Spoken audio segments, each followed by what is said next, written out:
Hi guys, good evening to everyone. Now is January 8, 2026 Thursday and also shining, shimmering, splendid. Happy New Year 2026 to everyone or to everybody or to the whole world. Charot.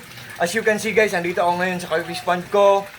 Kasi dito talaga ako nagtatambay guys pag wala akong ginagawa. At it's about time to feed their dinner meal nila guys kasi gabi na.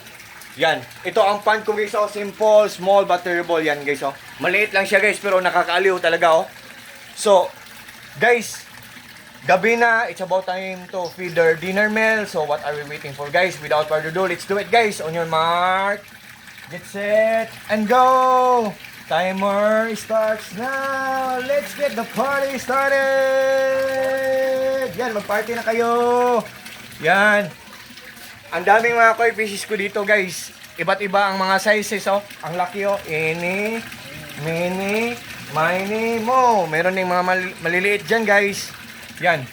Oh, 'di ba? Bago lang ako nagpapakain ng dinner meal guys, oh. Honestly guys, dito talaga ako nagtatambay guys kasi nakakawala sila ng stress guys. Believe me or not guys, ang mga koi fishes ay mga stress relievers po sila. What I mean po, gradually or dahan-dahan lang kinukuha ang mga stress natin. At the same time, fortune din sila or lucky charm din sila. Nagbibigay din sila ng swerte sa atin guys. Believe me or not guys. At sa video kong to guys, ipiplex ko ang sa video kong to guys, ipiplex kong nagbibigay bubbles guys. Yan ang tinatawag na aerator pump. Ang lakas-lakas niya oh. Ito siya guys oh. Rizan aerator pump, Rizan electromagnetic air pump ECO the 003. Ito siya guys oh. Yan. Kahit malakas siya guys, matipid lang siyang kumain ng kuryente at good pa ang kanyang quality at saka mura lang. Ayop, maniwala kayo sa akin guys kasi meron kaming solar power system setup. Marami kaming mga solar panels sa bubong namin. Wala kaming binabayaran na electric bill every month. At saka may generator kami, dalawa, malaki at maliit. At may monitoring, nalalaman namin or namamonitor namin ang isang gadget kung matipid na siyang kumain ng kuryente or kung good ang kanyang quality.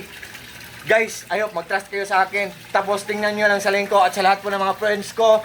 Thank you sa trust po. Good evening, peace, bye-bye at God bless po sa inyong lahat or God bless us all and that's all. Happy fish keeping!